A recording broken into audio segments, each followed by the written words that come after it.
como tú bien decís, este proyecto, yo comentaba con Gabriela, es como, para mí es como un círculo.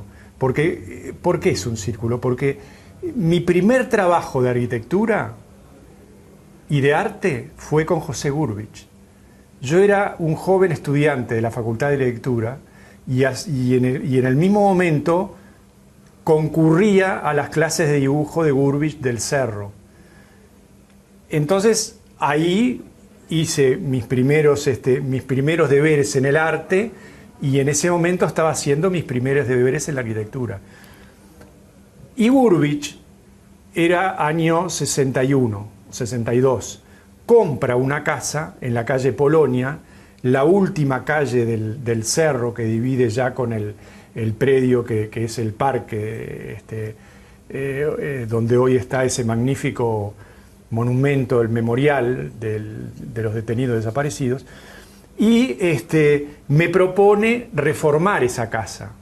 Entonces, por eso es que ahí comencé no solo a trabajar con Gurbich como maestro del arte, sino que fue mi primer cliente en arquitectura. Qué responsabilidad, ¿eh? Bueno, imagínate. Qué desafío. Entonces fue fantástico porque yo tenía 22 años en ese momento y Gurbich tendría 37. En ese momento para mí era un adulto, ¿entendés? Entonces, ¿qué pasa? Era un gran maestro aparte, un tipo Gurbich fantástico. Ya estaba en el pináculo Gurbich de en ese momento, ¿no? Tenía las clases del taller Torres, era quien ejercía, quien impartía las clases del taller Torres. En el último periodo el taller cerró, yo entré en el 59, el taller cerró en el 62, pero ya 2 años antes Gurbich daba sus clases en el Cerro. Entonces un grupo de alumnos jóvenes, éramos todos chiquilines, nos fuimos atrás de él al Cerro.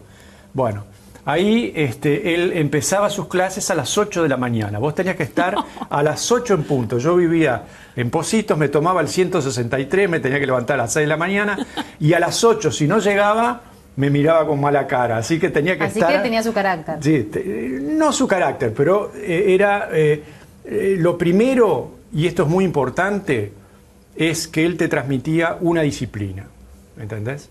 Él te transmite una disciplina en el arte. No era cuestión de ir a chivear, a hacer locuras, no.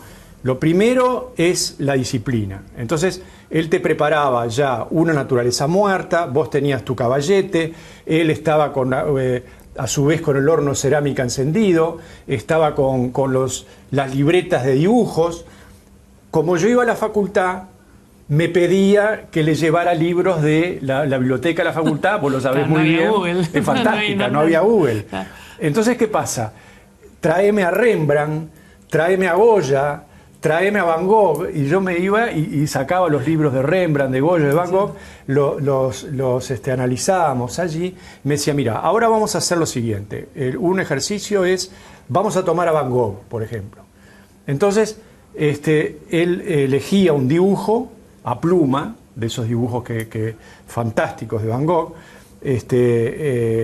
con pluma de ganso. Él trabajaba con la pluma de ganso y con distintas tintas aguadas, ¿no?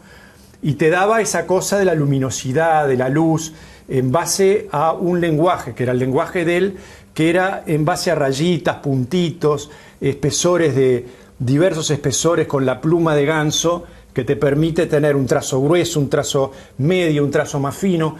Entonces vos tenías que entrar en el lenguaje del artista, de ese artista.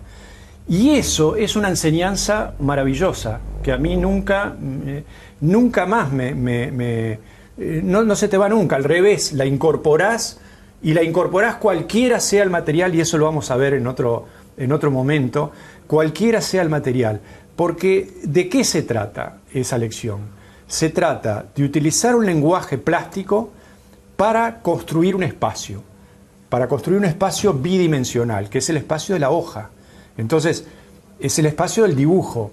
Entonces, vos tenés que analizar cómo ese maestro se vincula con esa lámina, con ese espacio, y cómo construye ese espacio.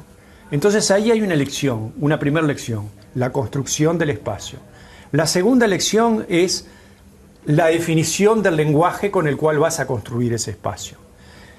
Ese concepto, que es un concepto de arte absolutamente concreto, no es literatura, no es poesía, no es... Después puede ser poesía si vos haces una obra genial, entonces puede ser poética, o puede ser musical, como muchas obras, por ejemplo, de Paul Klee, que es un artista muy vinculado a la música, y que llegan a ser musicales.